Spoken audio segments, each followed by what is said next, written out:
Based on my refusal to answer questions 2 months ago, the grand jury, in order to try to compel me to testify, they sent me into confinement. So I got released last week, and here I am today with the same subpoena, or a different subpoena with the same questions. Ultimately, this is an attempt to place me back in confinement. How long are you prepared to do this for? Keep going before grand juries are not going to answer this question? The alternative. Forever.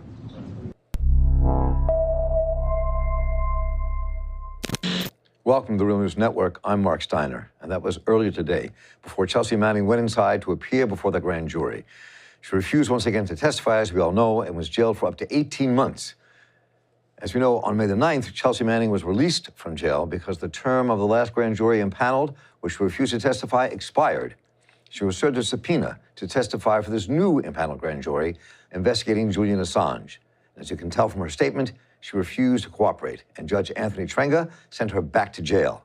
And we are joined once again by Kevin Gosztola, who's managing editor of Shadowproof.com. And Kevin, welcome. Good to have you back with us. Thank you for having me. So let me just start with this. I'd like to play a short clip also from her earlier press conference that people can see, and then we can jump into what happened today and what you think this all means. I will not cooperate with this or any other grand jury. So it doesn't matter what it is or what the case is. I'm just not going to comply or cooperate. Facing jail again, potentially today, doesn't change my stance. The prosecutors are deliberately placing me in an impossible position. Go to jail and face the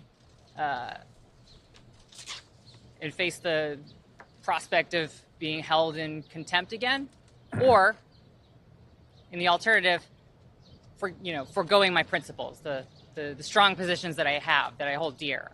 And the latter is a far worse prison or jail than the government could ever produce. So the truth is that no matter what happens today, whether I'm placed in confinement or not, I'm not going to comply with this grand jury. So clearly, Kevin, she knew from the beginning, before she walked in there, she was not going to walk out, it seems to me. So talk a bit about what you think is happening here. I'd agree with you that she believed that it was highly unlikely that the government saw that this subpoena should be quashed and then that she should not be held in civil contempt again.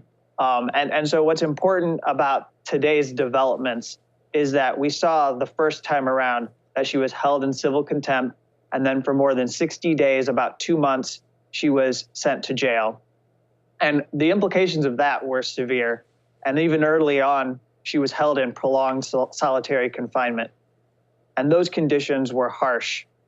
But this round has the potential to be even more cruel to her in the way that the government is trying to coerce her to provide testimony that could be useful to their case against Julian Assange. What do you mean by more cruel? Why do you say that?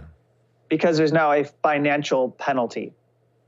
So after 30 days of time in jail, they will start to charge her $500 a day for refusing to testify. And then after 60 days, they are going to charge $1,000 per day to force her to testify.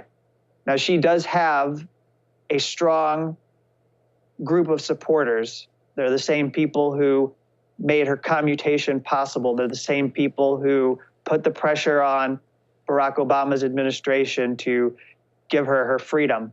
But that's going to quickly add up. And it could quickly reach $100,000, $200,000, if not $300,000 before the year is over. We know this grand jury could be impaneled for up to 18 months.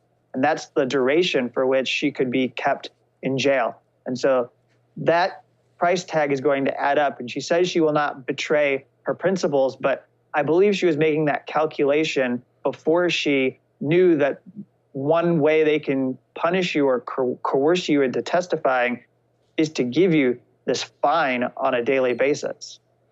So one of the things here, I mean, just playing on what you just said, I mean, we're not dealing with Obama. We're not dealing with an administration that is going to be moved by some of this. I mean, they did jail her, but they let her free, obviously. We're dealing with Donald Trump. We're dealing with the potential indictment of Julian Assange. We're dealing with his extradition, possibly from Great Britain to the United States to stand trial, for which she may have to testify, which she said she would. So this is kind of, so she could be in jail for quite some time if, in fact, this grand jury is impaneled for 18 months and they don't come to a conclusion. They're still battling with Britain. I mean, this could go on for a while. It could go on for an extremely long time because we know that the struggle over extradition with Julian Assange could last for multiple years. Right. We know that we actually don't have the final extradition request yet from the United States, so we don't know exactly what is going to be requested. We also now have the additional development of Sweden reopening the sexual allegations case against Julian Assange. So now there's an interest in maybe that country extraditing him to Sweden. So does that still leave the United States interested in pursuing this conspiracy to commit computer intrusion, that this crime, which I believe targets a publisher, goes after the publication of information and is a threat to press freedom? But how does that factor in? So it all means that this could be unfolding over the next several years. And then you have this pressure of whether Chelsea should testify. I mean, she knows in her heart that if she goes to testify, she is providing information that the government is going to use against her as a defense witness or to bolster their case and manipulate her own words into a case that is used to attack people who are working for a media organization. She recognizes that Donald Trump and the Justice Department has taken Barack Obama's war on whistleblowers that had targeted her, that put her in jail, and that he has now kicked it into overdrive. And not only is he punishing her, and not only are they going after Julian Assange, but we have new cases, one in the last week of an alleged drone whistleblower named Daniel Hale. We have the case of Reality Winner, who is in prison right now, an NSA whistleblower. So you have these people as examples of how the Trump administration is basically making it much more intense. And it's not only targeting former government employees, it's also implicating journalists. And once again, just to be clear, if she has said that she will testify because she has to testify, either as a witness for the, not a witness, being brought there for the prosecution or testifying for the defense, she may have to testify in court. This is different than what she's facing now in terms of the grand jury. But let me read this exchange you all can see that took place between the judge and Chelsea Manning today. And what she had to say. This was reported in the Washington Post not long after she was put in prison. So Manning told the judge, the government cannot build a prison bad enough, cannot create a system worse than the idea that I would ever change my principles. I'd rather starve to death than to change my opinions in this regard. I mean that quite literally. And Judge Trenga said to her, there's nothing dishonorable in discharging your responsibility as a U.S. citizen. And she responded, I believe this grand jury seeks to undermine the integrity of public discourse with the aim of punishing those who expose any serious, ongoing, and systemic abuses of power by this government. So she drew a line. The judge drew a line. She's drawing a line, and this judge is not acknowledging the history of grand juries in the United States and how they've been used to go after and punish activist or dissident groups. And in this case, they're going after Chelsea Manning because she refuses to comply with a prosecution that is illegitimate in the sense that we know that Julian Assange was engaged in freedom of information, engaged in transparency, engaged in freedom of the press. We know that she was a source. We know that she was already convicted and went to jail and served her time, and she should not have to serve another day in any jail cell, let alone a prison cell. And, in fact, she recognizes that she's doing what every person should do in this situation if they were called to testify, which is resist. And we say once again here at the very beginning, when she was first put in prison, she could have gotten the death penalty. She didn't. And so the severity of that, you can see the Trump administration going to push this for everything it's worth. And so as we close here, what do you think this goes from here? What are the chances that she could be released from prison? I think they look pretty slim, despite what her lawyer may attempt to do. So where do you think it goes from here?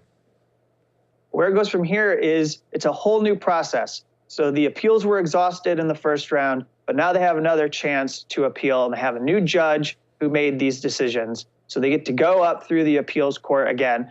They get to exhaust all of their avenues to challenge the fact that she's back in jail.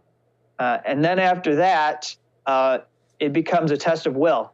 And how much is she willing to pay financially, as well as emotionally, and as well as physically? I remind people as we close here that she let us know that she had gender confirmation surgery before she was jailed, not long before. Mm-hmm. And so it's almost inevitable that she will deal with complications, that she will struggle to maintain her health while she is in jail. A jail is worse than a prison. There are fewer resources for her to take care of herself.